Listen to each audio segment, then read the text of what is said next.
ازيكم عاملين ايه؟ يا رب تكونوا بخير. اهلا بيكم في فيديو جديد من فيديوهات استيوبيا.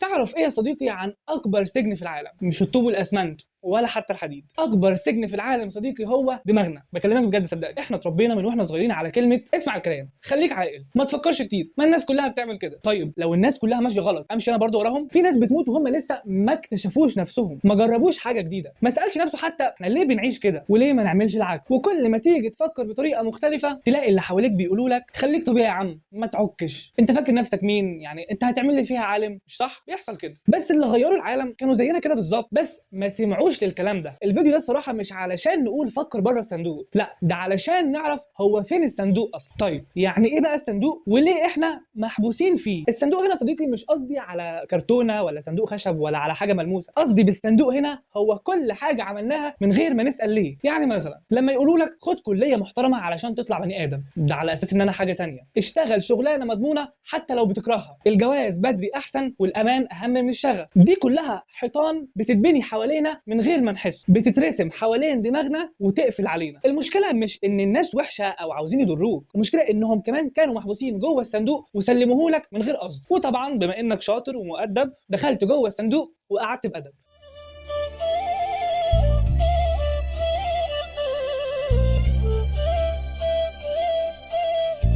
وما جربتش حتى تطلع راسك منه وتشوف ايه بره. بس تعالى نسال نفسنا سؤال، هل كل الناس اللي نجحوا كانوا جوه الصندوق؟ هل كل فكره جديده طلعت من منظومه مالوفه؟ طيب هل العباقره والمخترعين اللي بنسمع عليهم كانوا ماشيين جنب الحيط؟ اكيد لا. كل واحد عمل فرق، كان اول حاجه عملها انه فتح باب الصندوق وشاف ايه اللي بره. زمان كان اللي بيفكر بره الصندوق بيتقال عليه مجنون، دلوقتي اللي مش بيفكر بره الصندوق حرفيا بيتسابق عليه الزمن. شوف التكنولوجيا ماشيه بسرعه ازاي، كل يوم اختراع جديد، وظيفه جديده في السوق، والسوق بيتقلب. اللي عايش بعقليه اتعلم علشان تشتغل وبس هيصحى في يوم ويلاقي الشغل مش موجود اصلا. تفكيرك بره الصندوق هو اللي هيخليك تلاقي فرصه جديده وسط الزحمه، تعافر في وقت الناس كلها مستسلمه فيه، وتسبق في وقت الكل واقف مكانه. يعني من الاخر لو مش بتفكر بره الصندوق، الصندوق هيقفل عليك ومش هتعرف تطلع منه. وعشان كده خلينا نسال سؤال مهم قوي، وهو ازاي ابدا افكر بره الصندوق؟ الموضوع مش محتاج انك تبقى عبقري ولا اينشتاين، كل الحكايه انك تبدا تلاحظ وتنقد. يعني ايه؟ يعني كل حاجه بتتقالك كانها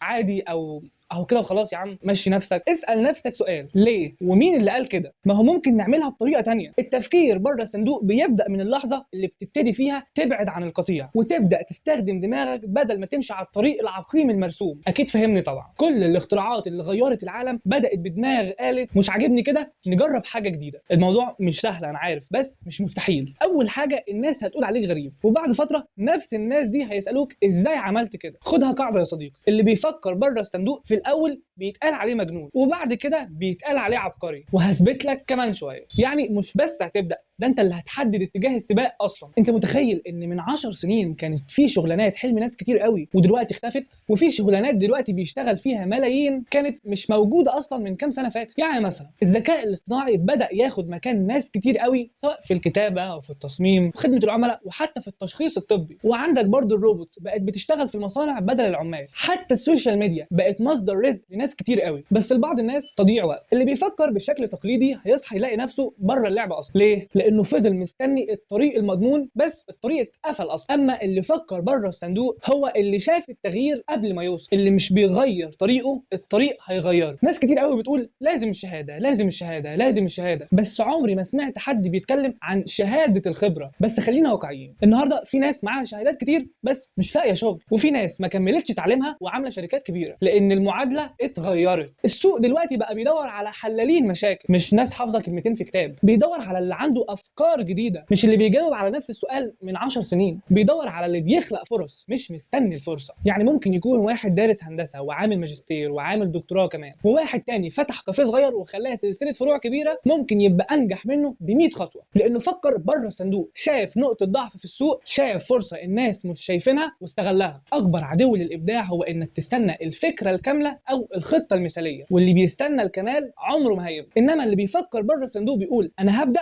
ولو غلطت هبقى اتعلم، مفيش مشكله. مش معنى انك غلطت تبقى فاشل، لكن لو استسلمت للغلط ده بقى الفشل بعينه. التفكير بره الصندوق مش فكره سحريه بتنزل على الواحد فجاه، دي عمليه بتجرب فيها، بتقع وتقوم وتشوف من زاويه تانية وتطلع بفكره عبقريه. يعني مثلا بدل ما تقول افرض المشروع فشل، قول ايه اسوأ حاجه ممكن تحصل وايه احسن حاجه ممكن اعملها. خلي عندك دايما شجاعه المغامره وايمان ان الطريق الصح مش دايما بيبان من اول خطوه. ابدا واغلط وافهم وعدل، بس الاهم انك ما توقفش. بس قبل ما تفكر بره الصندوق اسال نفسك سؤال: انا جوه انهي صندوق اصلا، ومين اللي حاطيني جواه؟ هل المدرسه ولا المجتمع ولا اهلك ولا الخوف ولا انت اللي بنيته بايدك من كتر التردد؟ كلنا اتولدنا وعقلنا كان صفحه بيضاء، بس كل يوم كان حد بيرسم عليه خط. ما تفكرش كده المجال ده مش ليك، الحلم ده كبير عليك، محدش عملها قبلك، هتعرف تعملها انت؟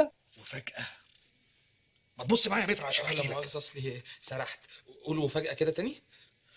وفجأة لقيت نفسك جوه الصندوق، مش شايف غير اللي اتقالك ومش بتتحرك غير في المساحه اللي سمحوا لك بيها. بس الحقيقه ان انت لازم تكسر الصندوق دوت عشان تعرف انت بتحب ايه فعلا، وتعرف ايه امكانياتك الحقيقيه، وتبني حياتك على اللي يناسبك مش اللي اتفرض علينا. اعظم الاختراعات بدات بسؤال ليه لا. زمان كانت في ناس بتسال ازاي اتنقل من بلد لبلد تاني اسرع، وازاي اكلم حد مش شايفه، وجه غيرهم قال ايه الكلام الفاضي دوت يا عم، ده مستحيل اللي انت بتقوله ده. بس اللي سال الاسئله اللي انا لسه قايلها دلوقتي اخترع العربيه والطياره والكهرباء والنت والموبايل اللي انت بتتفرج عليا منه دلوقتي. يعني من الاخر كل نقله كبيره في العالم بدات بفكره مجنونه وفكر بره الصندوق. شوف كام واحد حواليك بيصحى يروح شغل هو مش بيحبه اصلا، ويرجع يشتكي وينام ويكرر نفس الحاجه كل يوم عشان المجتمع اللي هو عايش فيه رسم له طريق وقال له امشي فيه وخلاص. بس انت لو عاوز تعيش حياه مختلفه لازم تفكر بطريقه مختلفه. اسال نفسك ازاي اخلق لنفسي فرصه جديده، وازاي استفيد من اللي بحبه، وازاي اكون انا مش نسخه من حد تاني. اللي بيفكر بره الصندوق بيخلق لنفسه مكان، وهو اللي بيحط قوانينه بدل ما يمشي على قوانين اتفرضت عليه. طيب ازاي بقى ادرب نفسي على التفكير بره الصندوق؟ اسال